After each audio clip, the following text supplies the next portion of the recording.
33. This is a emisor 433.92 megahertz fax code transmitter. Here is the information, and here.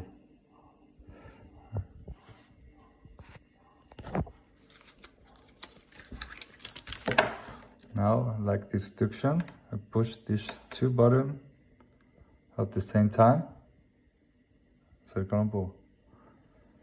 And now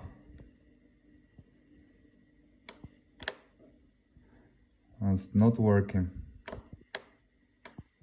It's not working. I try with the second one. It's not working.